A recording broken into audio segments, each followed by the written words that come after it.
Dear students, welcome to chemistry class. Today I will start the next topic of surface chemistry, that is colloidal state of matter. Students, colloidal state आपके लिए एक नया word नहीं है क्योंकि आपने grade 9th में I think आपने इसके बारे में थोड़ा बहुत पढ़ा है, लेकिन अब हम इसको काफ़ी डिटेल में पढ़ेंगे। स्टूडेंट्स, कोलाइडल स्टेट जो है ये वो स्टेट है जिसमें पार्टिकल्स का साइज़ जो है वो 1 नैनोमीटर से लेकर के 1000 नैनोमीटर तक होता है। 1 नैनोमीटर से लेकर 1000 नैनोमीटर तक होता है and they can pass through ordinary filter paper. जो ऑर्डिनरी फ़िल्टर पेपर जो लैब में अवेलेबल होता है उनको ये पास कर जाते हैं, और लेकिन जो ये हैं कोलाइडल सॉल्यूशंस ये एनिमल या वेजिटेबल मेम्ब्रेन को पास नहीं कर पाएंगे, उसको क्रॉस नहीं कर पाएंगे। अगर ये हमारा ऑर्डिनरी फ़िल्टर पेपर है तो इसको ये क्रॉस कर जाएंगे, लेकिन अगर ये एनिमल मेम्ब्रेन है या वेजिटेबल मेम्ब्रेन है जिसमें पोर्स का साइज़ कंपैरेटिवली छोटा होता है, उसको ये पास नहीं कर पाएंगे, उसको क्रॉस नहीं कर पाएंगे। स्टूडेंट्स, इसको बेटर अंडरस्टैंड करने के लिए, कोलाइडल स्टेट को बेटर अंडरस्टैंड करने के लिए हम सबसे पहले 3 सॉल्यूशंस के बारे में स्टडी करेंगे। ये 3 सॉल्यूशंस हैं students, true solutions, suspensions and colloids. अगर हमें इन तीनों के बीच में डिफरेंसेस अच्छी तरह समझ में आ जाते हैं तो कोलाइडल सॉल्यूशंस या कोलाइड से रिलेटेड जितने भी कंसेप्ट्स होंगे वो हमें अच्छी तरह समझ में आएंगे। तो स्टूडेंट, सबसे पहले हम इन तीनों के बीच में डिफरेंशिएशंस देखते हैं कि इन तीनों में क्या कौन कौन से पॉइंट्स ऑफ डिफरेंसेस हैं। पॉइंट्स ऑफ डिफरेंसेस को भी स्टडी करने से पहले स्टूडेंट्स मैं आपको कुछ एक डे टू डे लाइफ के एग्जांपल्स दूंगी ताकि ताकि आप बहुत अच्छी तरह से इन तीनों सॉल्यूशंस के बारे में समझ सकें। अगर सपोज़ करो स्टूडेंट्स हमने एक कंटेनर लिया और इस कंटेनर के अंदर हमने वाटर डाल दिया, पानी डाल दिया, और इसके अंदर हमने शुगर डिज़ोल्व करी, तो हमें क्या मिला है स्टूडेंट्स? शुगर सॉल्यूशन मिल गया। ठीक।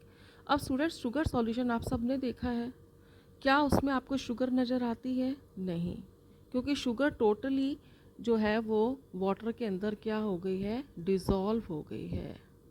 और हमें केवल क्या दिखाई देता है? वाटर, यानी केवल एक ही फेज़ दिखाई देती है, that is liquid phase of water. इस तरह के सॉल्यूशंस को स्टूडेंट्स हम क्या कहते हैं? Homogeneous solutions. ठीक है। और अभी आपने 12th क्लास के अंदर जो आपका सेकंड चैप्टर है सॉल्यूशंस, एक्चुअली वो क्या, वहाँ हम जिसके बारे में पढ़ेंगे वो कौन होंगे स्टूडेंट्स? हमारे ट्रू सॉल्यूशंस ही होंगे।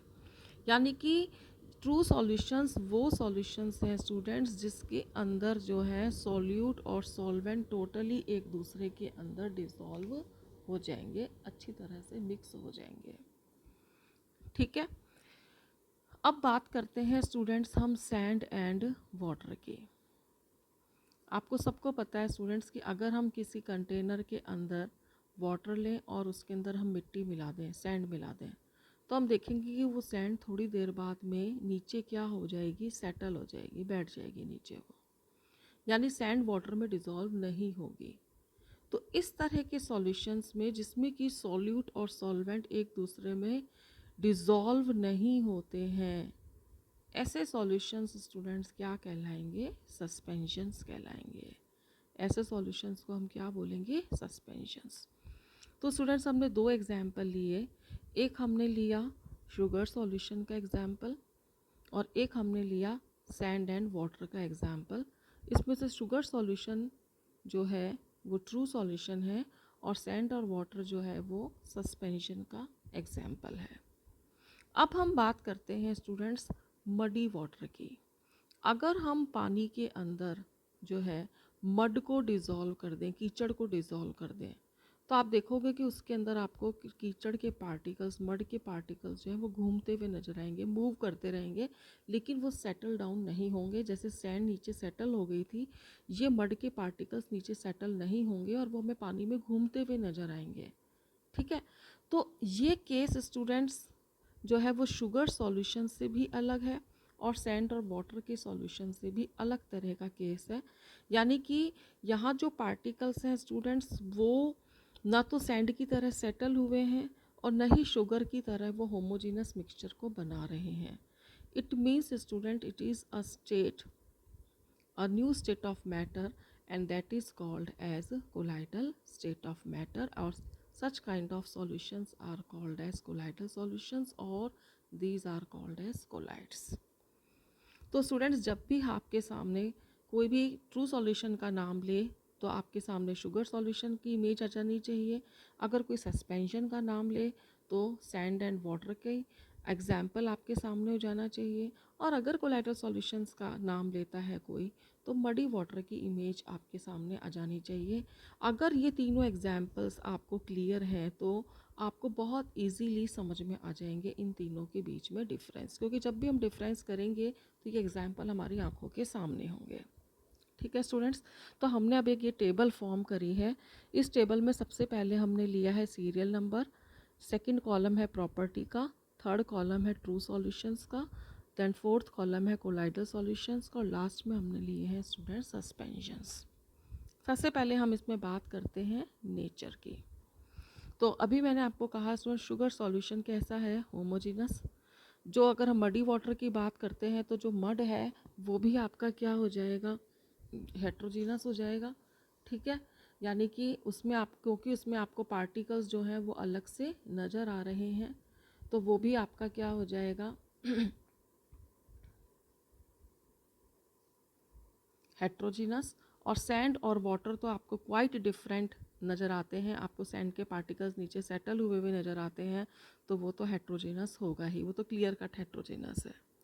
स्टूडेंट्स, बहुत ही इंपॉर्टेंट पॉइंट है ये सेकंड पॉइंट, पार्टिकल का साइज, यानी कि पार्टिकल्स का डायामीटर। ये अगर पार्टिकल है तो ये उसका डायामीटर है।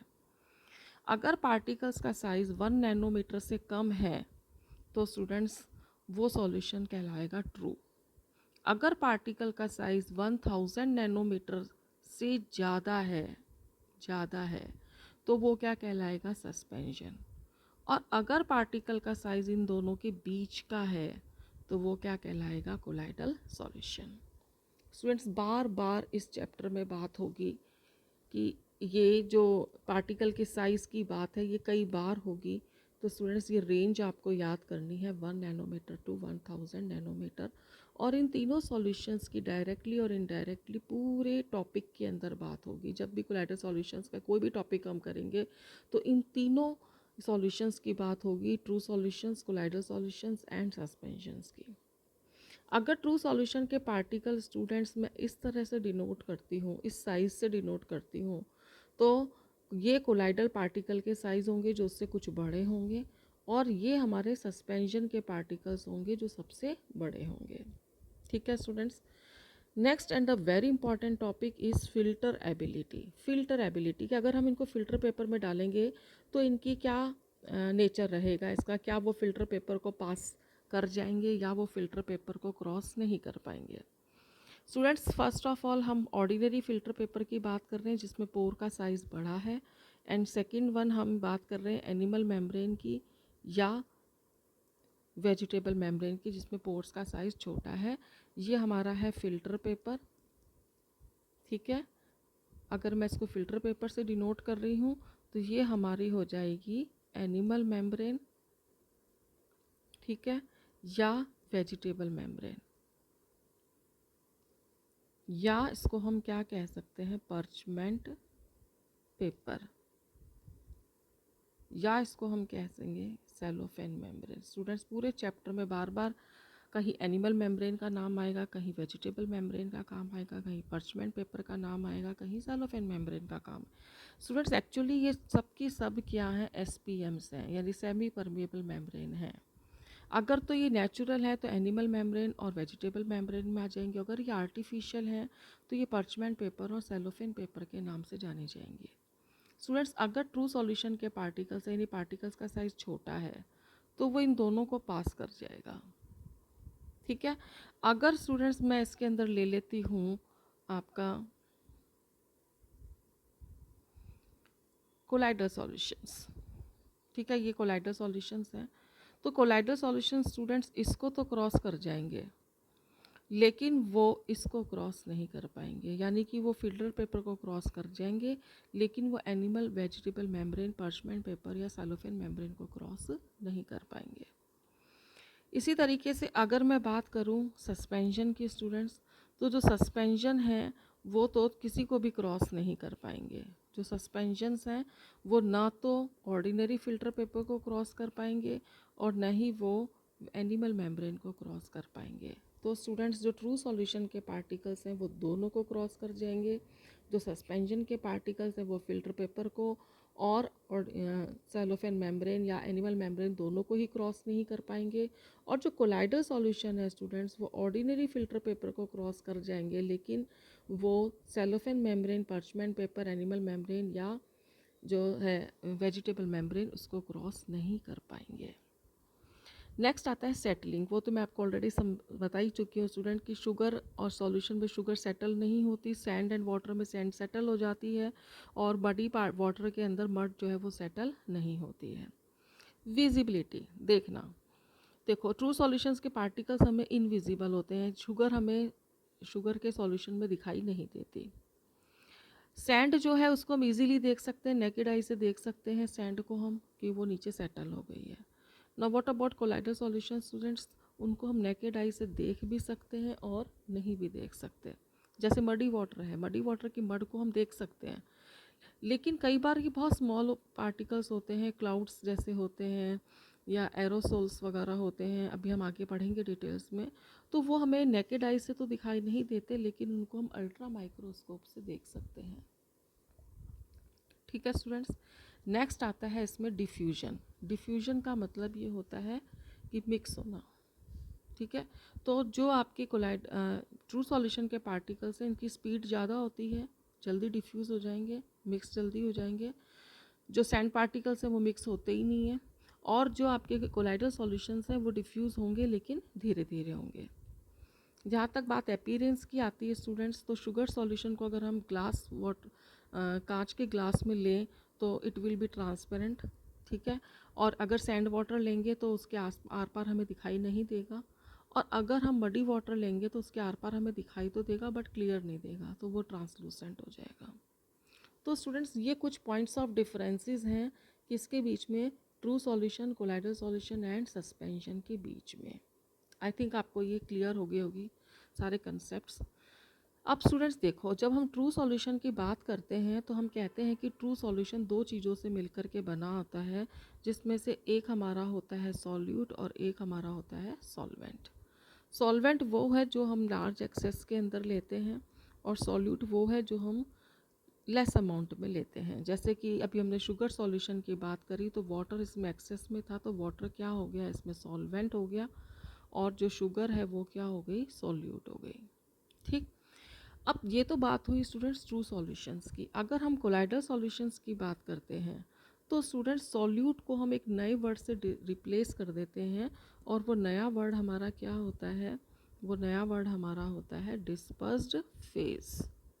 यानी सॉल्यूट की जगह जो वर्ड हम काम में लेंगे वो लेंगे dispersed phase. In the same way solvent की जगह पर हम जो नाम काम में लेंगे इसकी जगह पे वो होगा dispersion medium, dispersed phase and dispersion medium, जिनको मैं आगे जो है डीपी और डीएम के नाम से डिनोट करूँगी। स्टूडेंट्स डीपी का मतलब क्या होगा, डिस्पर्स्ड फेज, और डीएम का मतलब क्या हो जाएगा, डिस्पर्सन मीडियम। ठीक है स्टूडेंट्स, अब आपको स्टूडेंट्स कोलाइडल सॉल्यूशंस की डेफिनेशन भी अच्छी तरह समझ में आ गई होगी कि ये वो स्टेट होती है जिसमें पार्टिकल्स का साइज़ 1 to 1000 नैनोमीटर होता है and they can easily pass through ordinary filter paper but they can not pass through, but they can not, student में पास वर्ड रह गया है, they can not pass through animal और vegetable membrane, उनमें से ये इजीली पास आउट नहीं हो पाएंगे। अब स्टूडेंट्स बात आती है क्लासिफिकेशन ऑफ कोलाइड्स। कि हम कोलाइड्स को किस तरह से क्लासीफाई कर सकते हैं। तो students, there are 5 ways in which we can classify colloids. 5 तरीक़ों से हम स्टूडेंट्स इसको क्लासीफाई कर सकते हैं।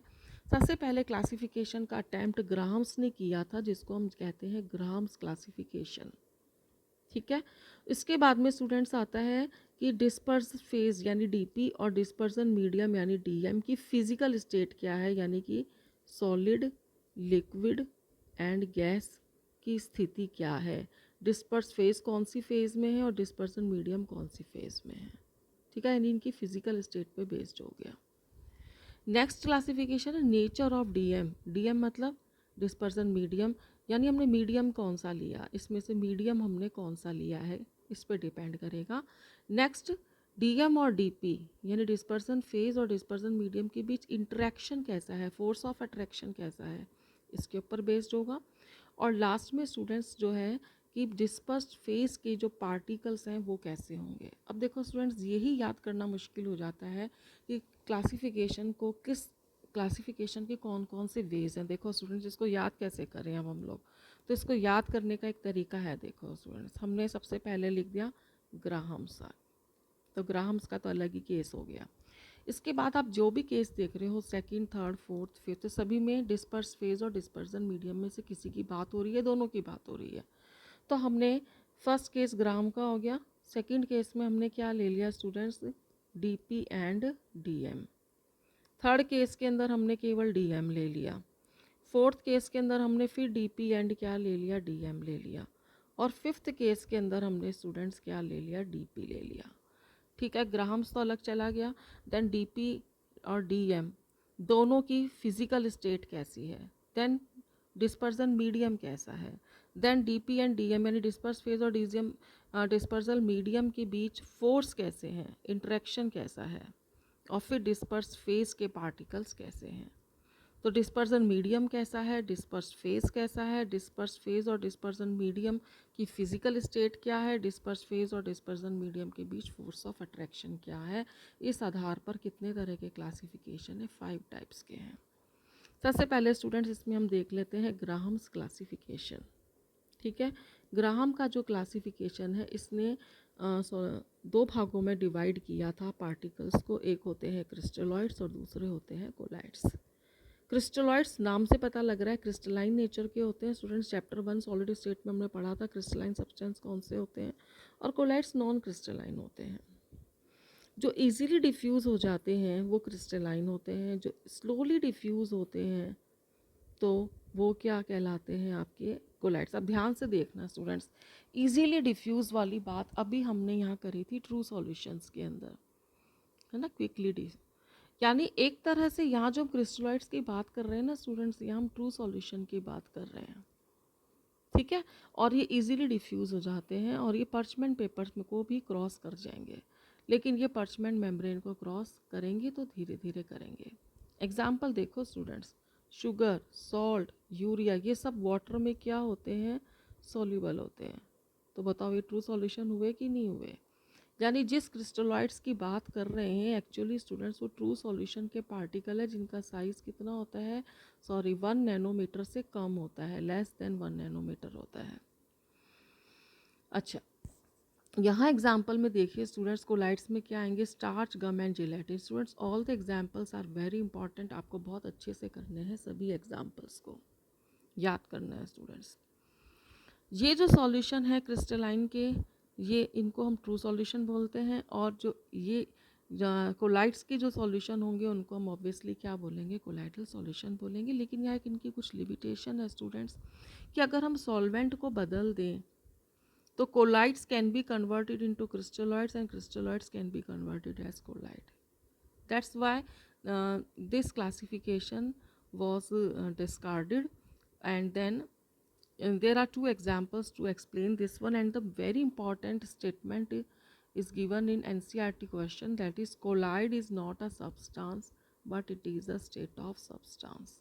Very important students, और ये हमारा NCERT के अंदर क्वेश्चन पूछा गया है कि कोलाइड कोई पदार्थ नहीं है, ये पदार्थ की अवस्था है। आप अच्छे से समझिए स्टूडेंट्स, जैसे वाटर है, वाटर पदार्थ है, ये 3 फेज़ में मिल सकता है, सॉलिड में, लिक्विड में और गैस में। इन द सेम वे कोई भी हम कोलाइड को ये नहीं कह सकते कि ये पदार्थ है पानी की तरह। ये एक स्टेट ऑफ मैटर है, जैसे सॉलिड होता है, लिक्विड होता है, गैसेस होता है। It is in the same way there is a fourth state and that is known as colloidal state. ठीक है ना। तो अब इसको हम बहुत अच्छी तरह समझ सकते हैं। जैसे स्टूडेंट्स के हमने सोडियम क्लोराइड लिया यानी नमक लिया और उसको हमने पानी में डिज़ोल्व कर दिया, तो वो क्या बन गया? क्रिस्टोलाइड। और इसी नमक को जब हमने बेंजीन में डिज़ोल्व कर दिया तो ये क्या बन गया? कोलाइड बन गया। यानी हमने अगर सॉल्वेंट बदल दिया तो नमक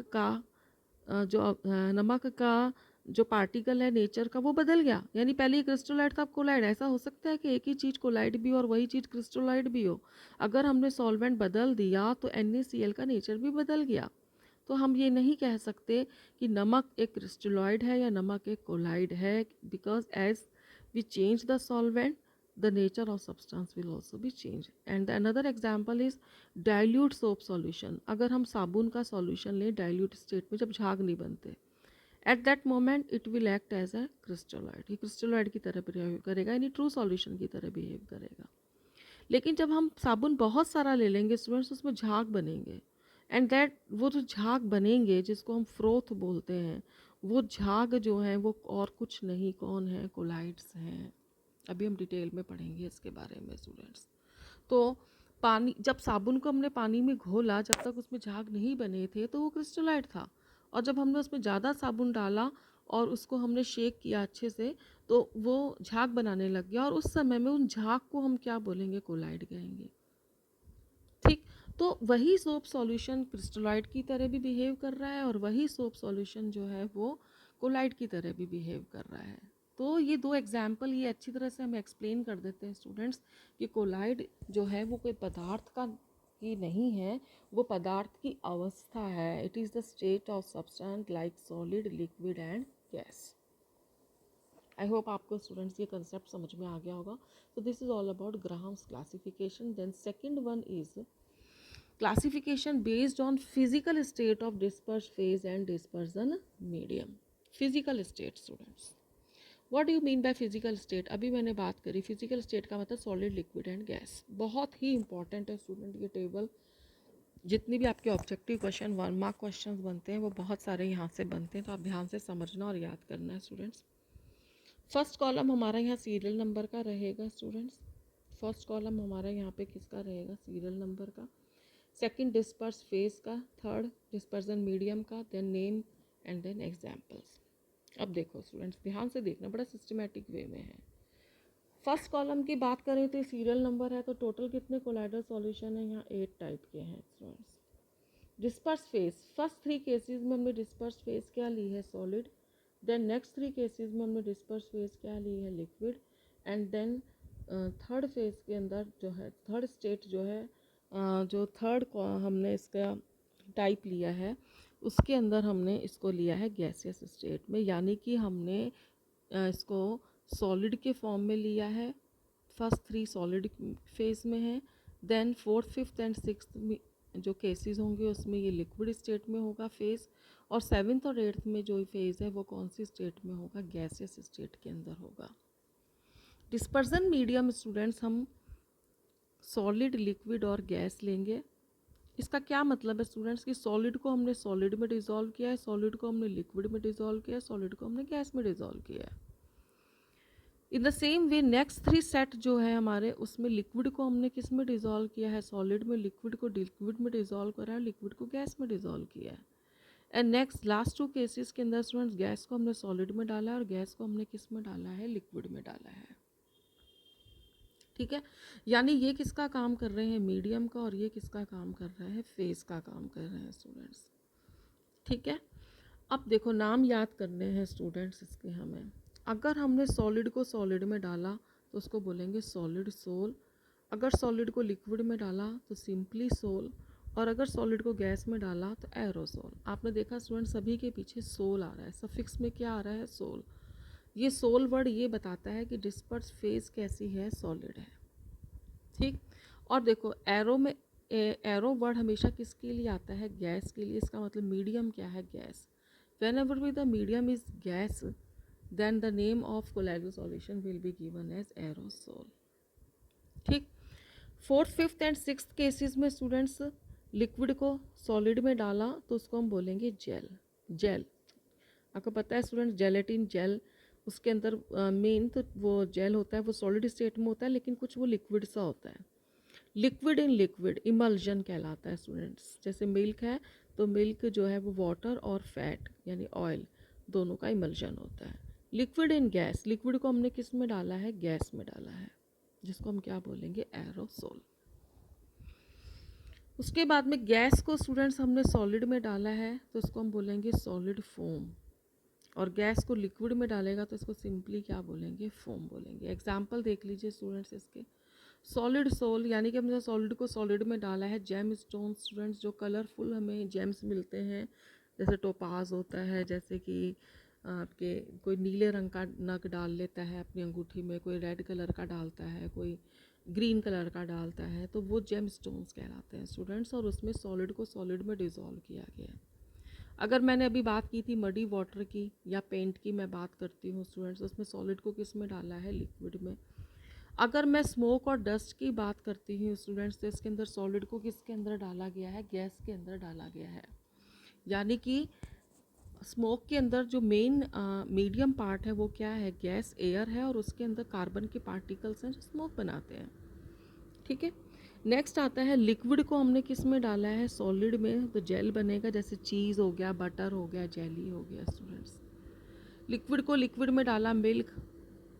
लिक्विड को गैस में डाला, एरोसोल. इसमें फॉग, मिस्ट, क्लाउड, बादल हैं स्टूडेंट्स. बादल गैसियस स्टेट के अंदर होते हैं, बट उसमें लिक्विड होता है, तो लिक्विड कम होता है इसलिए लिक्विड बन गया. फेज और गैस ज़्यादा होती है, वाटर वेपर वेपर स्टेट में होती है, तो वो आपका क्या हो जाएगा, मीडियम.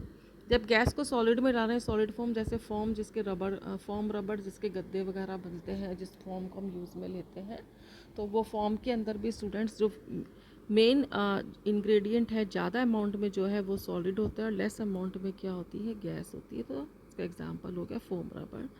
और अगर हमने स्टूडेंट झाग की बात कर रहे हैं, सोप लेदर यानी कि साबुन के झाग की बात कर रहे हैं, तो झाग में जो है आपका मीडियम होगा लिक्विड, और उसके अंदर क्या होगी, गैस होगी, क्योंकि झाग उड़ते हैं स्टूडेंट्स. ठीक है, लेकिन हाथ भी गीले करते हैं. हाथ गीले करते हैं मीन्स मीडियम उसमें क्या है, लिक्विड है, और उसके अंदर क्या घुली हुई है, गैस घुली हुई है.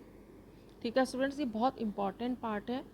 कई इसमें आपसे बहुत सारे क्वेश्चन पूछ लिए जाते हैं, जैसे कि वो आपसे पूछ लेंगे कि give one example of solid sol, give one example of aerosol. ऐसे पूछ लिया आपसे कि जेल है, तो भाई वो जेल के अंदर डिस्पर्स फेज क्या होगा, डिस्पर्सन मीडियम क्या होगा. तो डिस्पर्सन मीडियम क्या हो गया, सॉलिड, और डिस्पर्स फेज क्या हो गया, लिक्विड हो गया. इसके एग्जाम्पल्स क्या हैं, जैसे चीज़ और बटर हो गया.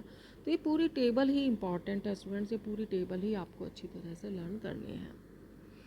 नेक्स्ट आता है स्टूडेंट्स हमारा classification based on nature of dispersion medium. Classification based on nature of dispersion medium. Next classification जो है स्टूडेंट डिस्पर्सन मीडियम के ऊपर बेस्ड है, कि अगर हम डिस्पर्सन मीडियम को बदल देंगे तो कोलाइडल सॉल्यूशन जो है उसका टाइप भी बदल जाएगा. जैसे कि हमने डिस्पर्सन मीडियम स्टूडेंट्स वाटर ले लिया, तो उसको हम बोलेंगे एक्वासोल या हाइड्रोसोल. ठीक है, यानी इसमें हमने फेज स्टूडेंट जो लिया है वो कैसा ले रखा है, सॉलिड ले रखा है. फेज हमारा सभी केसेस में रहेगा सॉलिड, और मीडियम हमारा क्या रहेगा, लिक्विड. लेकिन लिक्विड में अलग अलग है. अगर हमने इसके अंदर स्टूडेंट्स वाटर ले लिया तो उसको बोलेंगे एक्वासोल या हाइड्रोसोल, जिसका एग्जांपल हो गया जैसे गोल्ड सोल, सल्फर सोल. यानी सल्फर को हमने वाटर में डाला है और गोल्ड को भी हमने वाटर में डाला है. अल्कोहल अगर हमारा मीडियम होता है तो ऑब्वियसली उसका नाम हो जाएगा अल्कोसोल, और इसका एग्जांपल होगा कोलोडियन. अगर हमने मीडियम बेंजीन ले लिया तो उस कोलाइडल सॉल्यूशन का नाम होगा बेंजोसोल, जिसका एग्जांपल है कि अब जब हम सोडियम क्लोराइड को बेंजीन में डिज़ोल्व करेंगे. इन द सेम वे अगर डिस्पर्सन मीडियम गैस होगा, मैंने आपको पहले भी बताया, जब भी मीडियम गैस होगा तो उसको हम क्या बोलेंगे, एरोसोल, जिसके एग्जांपल में आपका स्मोक, डस्ट, क्लाउड, मिस्ट, ये सब आ जाएगा. एक स्टूडेंट बहुत ही इंपॉर्टेंट क्वेश्चन कई बार पूछते हैं कि व्हाट इज़ कोलोडियन. तभी ये जो कोलॉडियन हमने पढ़ा, जिसको हम कहते हैं ये एल्कोसोल है, इसको अगर हमें डिफाइन करना है तो क्या है students? Collodion is the 4% solution of nitrocellulose. Nitrocellulose का ये 4% सॉल्यूशन है अल्कोहल और ईथर में, यानी यहाँ डिस्पर्जन मीडियम जो रहेंगे वो अल्कोहल और ईथर रहेंगे और इसका 4% सॉल्यूशन होगा। नेक्स्ट क्लासिफिकेशन आता है स्टूडेंट्स डिस्पर्स्ड फेज और डिस्पर्जन मीडियम, दोनों के बीच इंटरेक्शन कैसा है, यानी फोर्स कैसा है। इस आधार पर स्टूडेंट्स कोलाइडल सॉल्यूशंस जो होते हैं वो दो तरह के होते हैं हमारे। एक होते हैं लायोफिलिक, जिनको हम हाइड्रोफिलिक भी कहते हैं और इंट्रिंसिक भी कहते हैं, और दूसरे आते हैं स्टूडेंट्स इसमें लायोफोबिक, जिनको हम हाइड्रोफोबिक भी कहते हैं और एक्सट्रिंसिक भी कहते हैं। तो यहाँ पर भी स्टूडेंट्स हम इसको टेबुलेट करके पढ़ रहे हैं, टेबल फॉर्म करके पढ़ रहे हैं। फर्स्ट है serial number, second property, third one is lyophilic and fourth one is lyophobic. देखो स्टूडेंट्स, एक सीधी सी बात समझ लोगे तो आपको इसके सारे पॉइंट्स के डिफरेंसेस समझ में आ जाएंगे। जो फिलिक है, लायोफिलिक हैं, लायोफिलिक में फेज प्लस मीडियम दोनों के बीच की जो फोर्स है यानी इंटरेक्शन जो है वो कैसा होगा? स्ट्रॉन्ग होगा। ठीक। और जो लायोफोबिक होंगे स्टूडेंट्स, उनके अंदर जो फेज है और जो मीडियम है, उन दोनों के बीच में जो फोर्स है वो फोर्स कैसा होगा? वीक होगा। बस ये बात समझ लेंगे तो हमें सारे पॉइंट समझ में आ जाएंगे स्टूडेंट्स, क्योंकि ये जिसमें फेज और मीडियम के बीच में स्ट्रॉन्ग इंटरेक्शन होंगे वो कहलाएंगे लायोफिलिक, और जिसमें वीक इंटरेक्शन होंगे वो कहलाएंगे लायोफोबिक। इसमें सबसे पहले देखिए स्टूडेंट क्या डिफरेंस है। ईज़ ऑफ प्रिपरेशन, किसको बनाना आसान होगा स्टूडेंट्स? उसी को बनाना आसान होगा जिसमें फोर्स स्ट्रॉन्ग होंगे मीडियम और फेज के बीच में। तो इसीलिए लायोफिलिक को बनाना इजी है। कैसे बना सकते हैं? सिंपली हमने फेज लिया और मीडियम लिया और दोनों को मिक्स कर दिया। जो लायोफोबिक है स्टूडेंट्स, इसमें फिलिक फेज और मीडियम दोनों के बीच के इंटरेक्शन कैसे हैं? वीक है। वीक होने की वजह से ये सीधे मिक्स करने से तो बनेंगे नहीं, इसके लिए हमें कुछ स्पेशल मेथड्स यूज़ में लेने पड़ेंगे। ठीक है। नेक्स्ट आता है इसके अंदर स्टूडेंट्स हाइड्रेशन या सॉल्वेशन। हाइड्रेशन या सॉल्वेशन का क्या मतलब है कि जो फेस के पार्टिकल्स हैं वो मीडियम से कितने सराउंडेड होते हैं? बताओ कब सराउंडेड होंगे? ज़्यादा तभी तो होंगे जब फोर्स कैसा होगा? स्ट्रॉन्ग होगा। यानी हाइड्रेशन किस में ज़्यादा होगा? अगर वाटर है तो हाइड्रेशन बोल देंगे, कोई और सॉल्वेंट है तो सॉल्वेशन बोल देंगे। तो ऑब्वियसली ये ज़्यादा हाइड्रेटेड होंगे और ये कैसे होंगे? लेस हाइड्रेटेड होंगे। स्टेबिलिटी, कौन ज़्यादा स्टेबल होगा? जहाँ फोर्स ऑफ अट्रैक्शन स्ट्रॉन्ग होगा, तो ये ज़्यादा स्टेबल होंगे और ये कैसे होंगे? लेस स्टेबल होंगे। और क्यों है ये रीज़न पूछा जाता है, is a very important question, कि लायोफिलिक ज़्यादा स्टेबल क्यों होते हैं? क्योंकि इनकी हाइड्रेशन, मोर हाइड्रेशन होता है, इसलिए मोर हाइड्रेशन एनर्जी होती है। हाइड्रेशन एनर्जी, सॉल्वेशन के बाद में जो एनर्जी रिलीज़ होती है, उस रिलीज्ड एनर्जी को हम क्या कहते हैं? हाइड्रेशन एनर्जी कहते हैं। और ये जितनी ज़्यादा रिलीज़ होगी वो उतना ही ज़्यादा सिस्टम स्टेबल होगा। यहाँ पर ये लेस स्टेबल होगा स्टूडेंट्स, क्योंकि इसका हाइड्रेशन भी कम होगा, तो हाइड्रेशन एनर्जी भी लेस रिलीज़ होगी और इसीलिए इसकी स्टेबिलिटी भी क्या होगी? लेस होगी। रिवर्सिबल और इरिवर्सिबल। रिवर्सिबल का क्या मतलब है कि अगर एक बार यहाँ कोलाइडल सॉल्यूशन जो है हमारा, अगर वो लायोफिलिक नेचर का है और वो एक बार सेटल हो गया, किसी भी कारण से वो सेटल हो गया, तो हम इसको वापस कोलाइडल सॉल्यूशन में बदल सकते हैं। इसका बेस्ट एग्जांपल है स्टूडेंट गम, गोंद। अगर गम की ट्यूब होती है स्टूडेंट, जिसमें गम भरा हुआ होता है, कोई ट्यूब है उसमें गम भरा हुआ है, ठीक है, अगर हम इसको खुला छोड़ देते हैं, इसका ढक्कन हटा देते हैं, खुला छोड़ देते हैं, तो सूख जाता है, ड्राई हो जाता है और कौन सी फॉर्म में आ जाता है? सॉलिड फॉर्म में। ठीक है। लेकिन अब इसके अंदर हम वापस पानी मिला दें, अगर वाटर मिला दें, तो ये फिर से किस में कन्वर्ट हो जाता है? गम में कन्वर्ट हो जाता है। यानी कि यहाँ पर हम इस कोलाइडल सॉल्यूशन, रिवर्सिबल प्रोसेस है, अगर एक बार कोलाइडल सॉल्यूशन के पार्टिकल सेटल हो भी गए तो हम उसको वापस से कोलाइडल सॉल्यूशन में कन्वर्ट कर सकते हैं, जबकि ये इरिवर्सिबल नेचर के होते हैं। इनकी विस्कोसिटी हायर होती है देन डीएम यानी डिस्पर्जन मीडियम से ज़्यादा होती है। ये डिस्पर्जन मीडियम है, ठीक है, वाटर, और ये पार्टिकल्स हैं। पार्टिकल्स और डिस्पर्जन मीडियम के बीच फोर्स ऑफ अट्रैक्शन स्ट्रॉन्ग है, तो ऑब्वियसली वो चीज़ गाढ़ी हो जाएगी, यानी इसकी विस्कोसिटी क्या हो जाएगी स्टूडेंट्स, ज़्यादा हो जाएगी। स्टूडेंट्स यहाँ पे सी लिखना रह गया है, विस्कोसिटी ज़्यादा हो जाएगी। जबकि इनकी विस्कोसिटी जो हो जाएगी वो डीएम की जितनी ही होगी, यानी डिस्पर्जन मीडियम की जितनी ही होगी, क्योंकि उनके बीच में फोर्स ऑफ अट्रैक्शन कैसा है, वीक है। जो आपके लायोफिलिक सॉल्यूशन है स्टूडेंट्स, उसमें सरफेस टेंशन कम होगा क्योंकि अट्रैक्शन ज़्यादा है। यहाँ पे सरफेस टेंशन जो है वो ज़्यादा होगा क्योंकि फेज और मीडियम के बीच में अट्रैक्शन कम है। Examples are very very very important students, you have to learn it.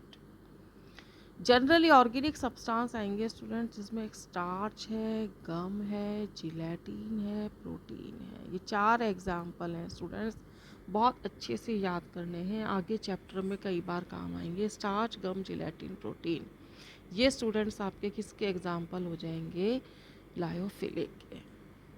और आगे मेटल वगैरह इनऑर्गेनिक सब्सटेंस आगे हम बहुत सारे पढ़ेंगे स्टूडेंट्स, इनके एग्जांपल्स। आप ये 4 एग्जांपल याद कर लो, स्टार्च, गम, जिलेटिन, प्रोटीन, ये सब किसके एग्जांपल हो जाएंगे, लायोफिलिक के। बाकी सारे किसके एग्जांपल हो जाएंगे, लायोफोबिक के हो जाएंगे। ठीक स्टूडेंट्स, अब लास्ट में क्लासिफिकेशन आ गया students, that is classification based on type of particles of disperse phase. Disperse phase के पार्टिकल कैसे हैं, इसके ऊपर 3 तरह के होंगे students, multi molecular, macro molecular and associated colloids. ध्यान से समझना students, they are formed by aggregation of large number of atoms. बहुत सारे एटम्स के एग्रीगेशन से बनेंगे, और वो एटम जिनके जुड़ने से ये बनेगा ना, उनका साइज़ 1 नैनोमीटर से कम होगा। क्या कहना चाहते हैं स्टूडेंट्स, मैंने आपको बताया था कि अगर ये ट्रू सॉल्यूशन के पार्टिकल हैं, ये कोलाइडल के पार्टिकल हैं, ये सस्पेंशन के हैं, तो जो मल्टी मॉलिक्यूलर कोलाइड हैं वो इनसे बनेंगे जब ये आपस में जुड़ जाएंगे।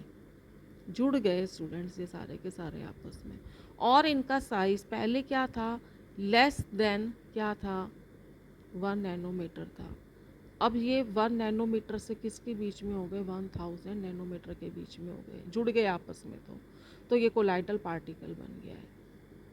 ठीक है। मैक्रो मॉलिक्यूल में क्या होता है स्टूडेंट्स कि इनका खुद का साइज़ ही एक ही पार्टिकल होता है, और उसी का साइज़ किसके जितना होता है, 1 नैनोमीटर से लेकर के 1000 नैनोमीटर तक होता है। ठीक है। एसोसिएटेड कोलाइड्स में भी स्टूडेंट्स, एसोसिएटेड का मतलब भी क्या होता है, जुड़ना होता है। ठीक है। लेकिन स्टूडेंट्स अब आप अगर कहो कि मल्टी मॉलिक्यूलर और एसोसिएटेड कोलाइड दोनों में क्या डिफरेंस है, तो बेसिक डिफरेंस स्टूडेंट्स इनके बीच में ये है कि दोनों ही जुड़ने से बन रहे हैं। देखो यहाँ भी एग्रीगेशन होगा, यहाँ भी एग्रीगेशन होगा, यहाँ भी लार्ज नंबर होंगे, यहाँ भी लार्ज नंबर है। लेकिन स्टूडेंट्स जो मल्टी मॉलिक्यूलर है, इसमें कौन जुड़ रहे हैं, एटम्स और मॉलिक्यूल्स। जबकि एसोसिएटेड में कौन जुड़ेंगे, आयंस। ठीक, अगर एटम्स जुड़े और अगर आयंस जुड़े, तो इनके एग्रीगेशन से ये बना और यहाँ इसके एग्रीगेशन से ये बना, ये है कोलाइडल पार्टिकल। तो ये तो आपका क्या बना, मल्टी मॉलिक्यूलर, और ये आपका क्या बन गया, एसोसिएटेड कोलाइड्स। ध्यान से समझना है स्टूडेंट्स, मल्टी मॉलिक्यूलर जो हैं वो बहुत सारे एटम्स और मॉलिक्यूल्स जिनका साइज़ 1 नैनोमीटर से कम था, उनके जुड़ने से बनते हैं। एसोसिएटेड कोलाइड्स भी 1 नैनोमीटर से कम साइज़ के आयनों के जुड़ने से बनते हैं, और जो मैक्रो मॉलिक्यूलर होते हैं उनमें खुद का ही साइज़ किसके जितना होता है, कोलाइडल पार्टिकल के जितना होता है। Again examples are very important students. Sulphur sol यानी S8 जिसको हम कहते हैं, यहाँ सल्फर के 8 एटम मिलकर सल्फर का सोल बनाएंगे। गोल्ड सोल, ये सब है मल्टी मॉलिक्यूलर के एग्जाम्पल्स। और जो अभी हमने लायोफिलिक करे थे ना स्टूडेंट्स, लायोफिलिक, ठीक है, वो सारे के सारे किसके एग्जाम्पल में आ जाएंगे, जैसे स्टार्च हो गया, प्रोटीन हो गए, ठीक है। पॉलीमर्स हो गए स्टूडेंट्स, ये रबड़, नायलॉन सब पॉलीमर्स हैं। ये सब आपके क्या हो जाएंगे मैक्रो में, और एसोसिएटेड में आपके सोप सॉल्यूशन और डिटर्जेंट के सॉल्यूशंस आ जाएंगे। Third and fourth point are not so much important. Molecular masses जो होता है मल्टी मॉलिक्यूलर का बहुत ज़्यादा नहीं होता है, मैक्रो मॉलिक्यूल्स का हाई होता है, और जो एसोसिएटेड कोलाइड्स होता है उनका भी जनरली हाई होता है। जहाँ तक फोर्स ऑफ अट्रैक्शन की बात आती है स्टूडेंट्स, तो तीनों में ही वनरबल फोर्स मिलते हैं, लेकिन यहाँ वीकेस्ट होता है, यहाँ वेरी हाई होता है मैक्रोमोलिकुलर के केस में, और एसोसिएटेड के केस में जनरली हायर होता है, और डिपेंड करता है कि वो कितनी कंसंट्रेशन है आयनों की। ठीक है, इसको भी अभी हम पढ़ेंगे स्टूडेंट्स। अब स्टूडेंट्स हम एसोसिएटेड कोलाइड्स जो है ना, इसको थोड़ा डिटेल में पढ़ेंगे। और एसोसिएटेड कोलाइड्स के बारे में अगर मैं ये कहूँ स्टूडेंट्स कि आपने 10th क्लास में भी थोड़ा बहुत पढ़ रखा है, तो आप इसको अच्छे से समझ सकोगे। देखो स्टूडेंट्स, ये क्वेश्चन बनता है जो बहुत ही इम्पॉर्टेंट क्वेश्चन है। Explain the cleansing action of soap, कि सोप कपड़ों को या गंदगी को कैसे साफ़ करता है। और soap action is due to, soap का जो काम है, सोप अपना डर्ट को दूर रिमूव करने का जो काम करता है वो दो कंसेप्ट्स पर बेस्ड होता है। First concept is micelle formation and second concept is formation of emulsion यानी इमल्सिफिकेशन। और इन दो कंसेप्ट्स की वजह से ही सोप का क्या होता है, क्लिनजिंग एक्शन होता है। ये हमें समझाना है। ठीक है स्टूडेंट्स, ये क्वेश्चन है आपका, बहुत इंपॉर्टेंट क्वेश्चन बनता है, और इसके बारे में आप 10th क्लास में भी पढ़ चुके हैं, लेकिन वहाँ शायद अगर आपके कंसेप्ट्स क्लियर ना हो तो मैं आपको अभी क्लियर करूँगी। देखो स्टूडेंट्स, सबसे पहले हम मिसाइल को बनाएंगे और ये समझेंगे कि मिसाइल क्या होती है, और फिर हम इमल्सिफिकेशन को पढ़ेंगे, और इन दोनों के बाद दोनों की वजह से सोप अपना क्लिनजिंग एक्शन शो करेगा। ठीक है, सबसे पहले हम देखते हैं स्टूडेंट्स फॉर्मेशन ऑफ मिसाइल।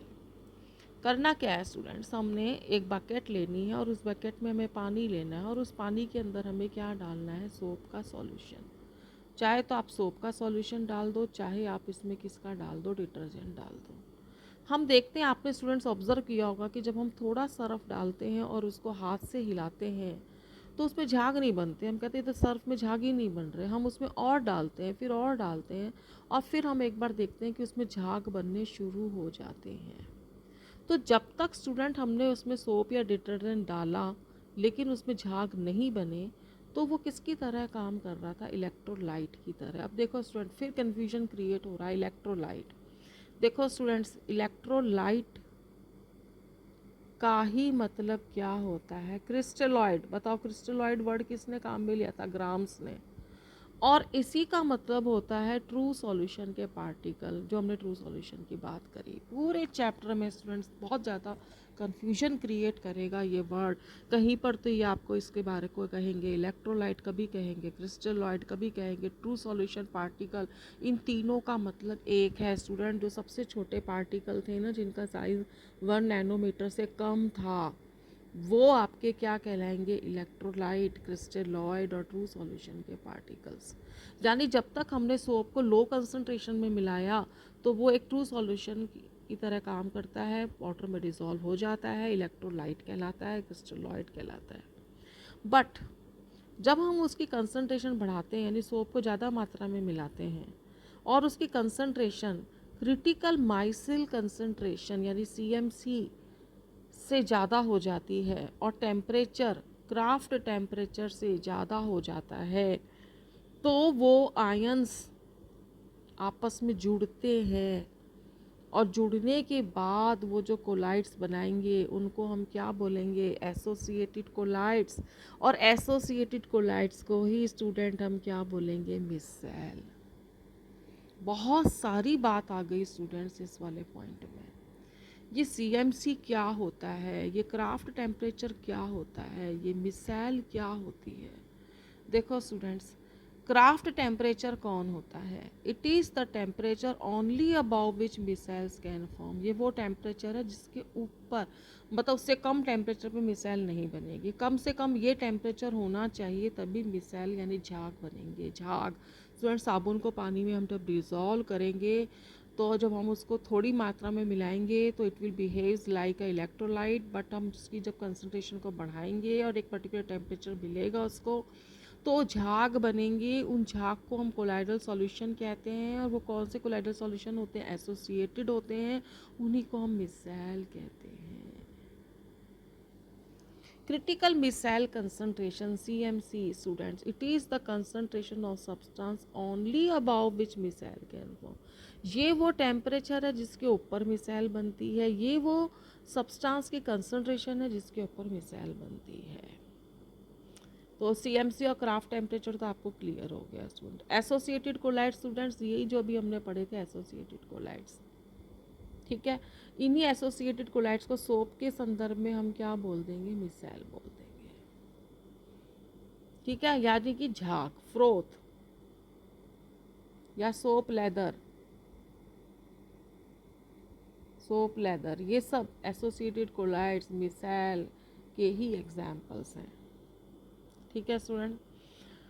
अब देखिए स्टूडेंट्स कि ये मिसाइल कैसे बनती है। देखो स्टूडेंट्स, लोअर क्लासेस से पढ़ रहे हो कि ये RCONA is the general formula of a soap. जब कंसंट्रेशन CMC हो जाएगी, टेम्परेचर क्राफ्ट हो जाएगा और हम इस सोप को पानी में डालेंगे तो होगा क्या? इट विल डिसोसिएट, टूट जाएगा आयनों में। ये बनेगा एनायन और ये बनेगा कैटायन। अब देखो स्टूडेंट, जो ये एनायन बना है ना, ये एनायन ही आपस में जुड़ेंगे और जुड़ के एसोसिएटेड कोलाइड बनाएंगे, यानी मिसाइल बनाएंगे, यानी आयंस। अभी मैंने आपको बताया था स्टूडेंट्स कि एसोसिएटेड कोलाइड्स के अंदर किसका एग्रीगेशन होगा? आयंस का होगा। तो यहाँ पर इन्हीं आयंस का क्या होगा? एग्रीगेशन हो जाएगा और ये क्या बनाएंगे? मिसाइल बनाएंगे। हुआ क्या स्टूडेंट्स, जैसे ही ये टूटा तो टूटने के बाद में ये Na+ तो पानी में चला गया, क्योंकि और ये RCO नेगेटिव है ना, जो वो कहाँ रह गया? पानी की सरफेस पर रह गया, पानी की सतह पर। ये पानी था तो Na+ तो अंदर चला गया, बल्क में चला गया, और RCONA जो है वो सरफेस पर ही रह गया। अब देखो स्टूडेंट्स, जो ये RCO नेगेटिव है ना, इसके दो हिस्से हैं, एक है R और एक है CO नेगेटिव। R जो है ना, ये एल्काइल ग्रुप है, बहुत बड़ा एल्काइल ग्रुप है। जैसे सोडियम स्टीरेट की अगर हम बात करें स्टूडेंट, C17H35COON, आपने लोअर क्लासेस में पढ़ा है, सोप का फॉर्मूला है। C17H35 17 कार्बन की चेन है स्टूडेंट्स, दिस इज R। और जब भी कार्बन और हाइड्रोजन होते हैं तो नॉन पोलर एंड बनाते हैं स्टूडेंट्स, और नॉन पोलर जो होते हैं वो हाइड्रोफोबिक होते हैं, वाटर को रिपेल करते हैं, वाटर से रिपेल होते हैं। जबकि CO नेगेटिव पे नेगेटिव चार्ज है, ये कैसा हो गया? पोलर, और ये कैसा हो गया? हाइड्रोफिलिक। स्टूडेंट्स, यही खास बात है कि सोप ने हमें जो RCO नेगेटिव आयन दिया, उसके दो ऑपोजिट क्या थे? पार्ट थे, जिसमें से एक पार्ट नॉन पोलर है और एक पार्ट कैसा है? पोलर है। एक हाइड्रोफोबिक, एक हाइड्रोफिलिक है। दो ऑपोजिट नेचर के पार्ट्स हैं इसके। जो आपका नॉन पोलर एंड है एल्काइल ग्रुप, वो काफ़ी लंबा है, 17 कार्बन की चेन है जैसे सोडियम स्टीरेट में, तो it will be shown by a tail. और CO नेगेटिव एक छोटा सा हेड है जिसके ऊपर नेगेटिव चार्ज है। तो एक हो गई टेल और एक हो गया हेड। टेल हो गई R और हेड हो गया CO नेगेटिव। बहुत इंपॉर्टेंट है स्टूडेंट्स को समझना कि साबुन को हमने पानी में डाला तो उसने RCO नेगेटिव बनाया, ये RCO नेगेटिव आपस में जुड़कर मिसाइल बनाएंगे। ये RCO नेगेटिव के दो हिस्से हैं, एक नॉन पोलर और एक पोलर, एक है टेल और एक है हेड, ठीक है स्टूडेंट्स। यही वाली बात मैंने आपको यहाँ बता रखी है, ठीक। अब जब हमने हायर कंसंट्रेशन में मिलाया तो ये RCO नेगेटिव आपस में जुड़ जाएंगे और जुड़कर एग्रीगेट होंगे, जुड़ कर के गोल शेप बनाएंगे, और उस गोल शेप को हम क्या बोलेंगे? मिसाइल बनेंगे। और उसका साइज, डायमीटर जो है वो किस रेंज में होगा? 1 नैनोमीटर से लेकर के 1000 नैनोमीटर के बीच में होगा स्टूडेंट्स, ठीक है। अब देखिए स्टूडेंट्स, यहाँ पर आप इसको ढंग से समझ लीजिए।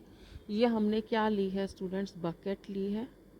उस बकेट में हमने क्या डाला? पानी। ये नीले रंग का पानी है, और इसके अंदर हमने मिलाया सोप। सोप के दो हिस्से हुए, एक हेड और एक टेल। ठीक है, RCOO नेगेटिव बना और Na प्लस बना, Na प्लस चला गया पानी में। RCO नेगेटिव का ये हेड पे नेगेटिव है, नेगेटिव किसकी तरफ रहेगा, पॉजिटिव, क्योंकि पानी में कौन है, Na प्लस है। अच्छा जो ये टेल है ये तो दूर ही रहेगी पानी से क्योंकि हाइड्रोफोबिक है। ठीक, अभी मैंने इस बकेट को कहाँ से देख रहे हैं, हम यहाँ से देख रहे हैं, साइड में से देख रहे हैं स्टूडेंट्स। अब इसी बकेट को हम ऊपर से देखें, अगर ऊपर से, तो ये हमें ऐसा फिगर दिखाई देगा। क्या है स्टूडेंट्स के अंदर कि ये वाला हिस्सा पानी है और यहाँ पे बहुत सारे ये वाले RCO नेगेटिव के टेल वाले जो है ये इकट्ठे हो गए, और इकट्ठे हो गए, देखो ये 1 2 3 4 ये कई सारे इकट्ठे हो गए स्टूडेंट्स। और इनका साइज़ पहले छोटा सा था, एक RCO नेगेटिव का साइज़, लेकिन जब ये आपस में जुड़ गए तो इनका साइज़ बड़ा हो गया, और ये किसके जितना हो गया, कोलाइडल पार्टिकल के जितना हो गया। और ये हमारी क्या बन गई, मिसाइल, जिसको हम क्या बोलते हैं, एसोसिएटेड कोलाइड, दिस वन। ठीक है, RCO negative ion associate to form the spherical ionic micelle. इस आयनिक मिसाइल पे कौन सा चार्ज है स्टूडेंट्स, नेगेटिव। आगे हम पढ़ेंगे कोलाइडल पार्टिकल पे चार्ज होता है, कैसे आया, it is one of the reason students. अब क्या है स्टूडेंट्स, सेकंड केस। अभी हमने क्या बनाई है, मिसाइल बनाई। हमारे क्वेश्चन के 2 पार्ट थे स्टूडेंट्स।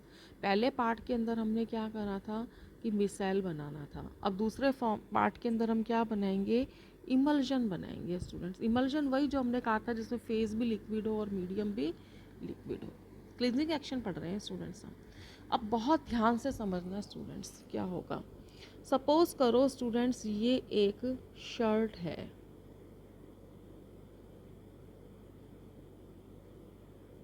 ठीक है स्टूडेंट्स, इसके ऊपर एक दाग लग गया, दाग। ठीक है, ये आपका दाग है जो मैंने आपको यहाँ पर भी शो कर रखा है स्टूडेंट्स, एक मिनट देख लीजिए, यही दाग है। इसी दाग को मैंने लिया है यहाँ पर, जिसको ये दाग ऑयली नेचर का है, कोई सब्जी का दाग लग गया जैसे ऑयली नेचर का, इसलिए ग्रीसी कह रहे हैं। वैसे तो देखो स्टूडेंट्स, अगर हमारी शर्ट पे मिट्टी लगी होती, सैंड लगी होती है ना, तो पानी में डालते वो तो साफ़ हो जाती। लेकिन हम साबुन से क्यों धोते हैं, क्योंकि चिकनाई जो होती है स्टूडेंट्स, ठीक है ना, चिकनाई जो है वो पानी से दूर नहीं होती, क्योंकि देखो चिकनाई ऑयली नेचर की है। तो ऑयल जो होता है वो हाइड्रोफोबिक होता है, और वाटर तो वो वाटर में डिज़ोल्व नहीं होता। जब तक वो डिज़ोल्व नहीं होगा तो वो साफ़ नहीं होगा। ऑयल वाटर में डिज़ोल्व नहीं होगा तो वो कपड़े से हटेगा भी नहीं।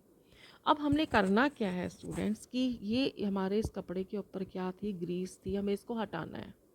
तो हमने इस कपड़े को, इस टी शर्ट को हमने किस में डाल दिया, पानी में डाल दिया स्टूडेंट्स। ठीक है, ये हमारी टी शर्ट है और इस टी शर्ट को हमने किसके अंदर डाल दिया है, पानी के अंदर डाल दिया। और उस पानी में हमने साबुन डाल दिया।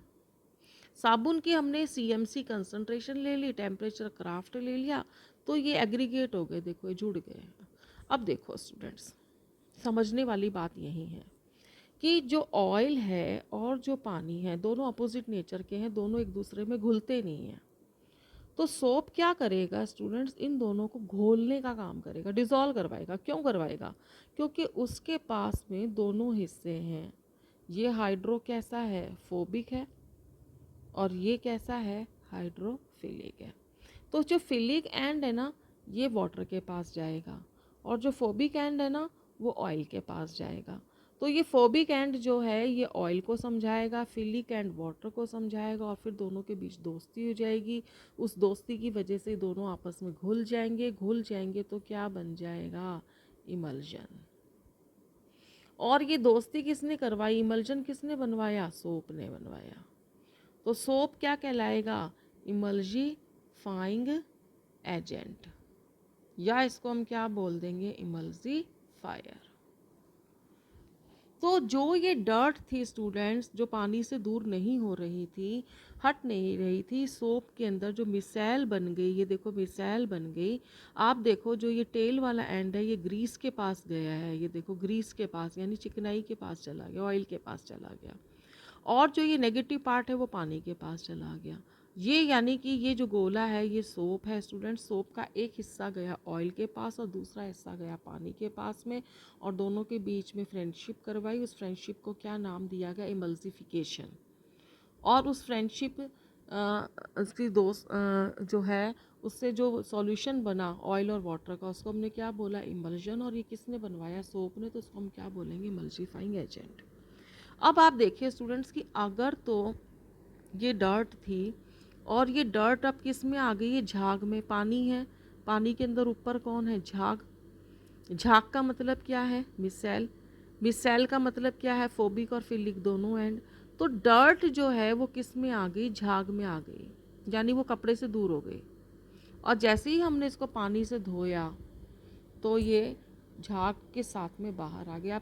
आप इमेजिन करो स्टूडेंट्स कि कपड़े धुल रहे हैं और उस कपड़ों के अंदर दाग लगा हुआ है, और अब जब वो झाग उसमें डालते हैं और हम उसको हाथ से रगड़ते हैं तो क्या होती है कि वो ऑयल किस में आ जाएगी? झाग में आ जाएगी। और फिर हम उस पानी, उस शर्ट को, झाग वाली शर्ट जो शर्ट है जिस पर सर्फ लगा हुआ है, उसको जब हम पानी में डालेंगे तो वो ऑयल उसमें से निकल के किस में चली जाएगी? झाग। और झाग किस में बह जाएंगे? पानी में। और इस तरह से कपड़ा क्या हो जाएगा? क्लीन हो जाएगा। ठीक है स्टूडेंट्स, तो यही बात मैंने आपको बताई है। इमल्सिफिकेशन के बारे में बताया, इमल्सिफाइंग एजेंट के बारे में बताया, और इमल्जन के बारे में बताया। इमल्जन किसका बना है? ऑयल और वाटर का। सोप इसमें किसका काम कर रहा है? इमल्सिफाइंग एजेंट का काम कर रहा है। और इस तरह से क्लिनजिंग एक्शन हो गया students.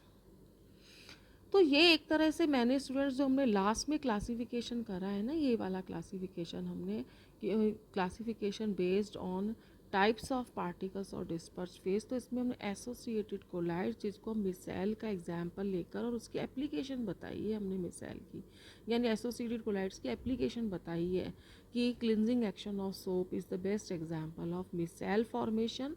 And what is the role of soap here? It act as an emulsifying agent.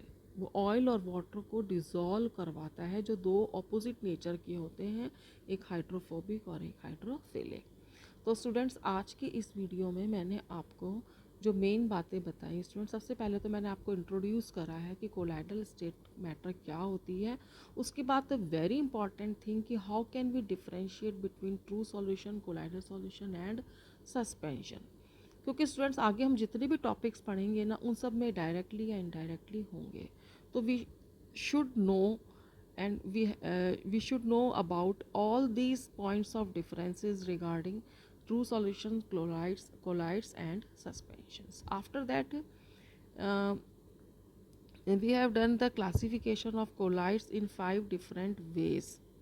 ठीक है, 5 तरह से हमने क्लासीफाई करा स्टूडेंट्स, और सारे ही क्लासिफिकेशन इसके इम्पॉर्टेंट हैं।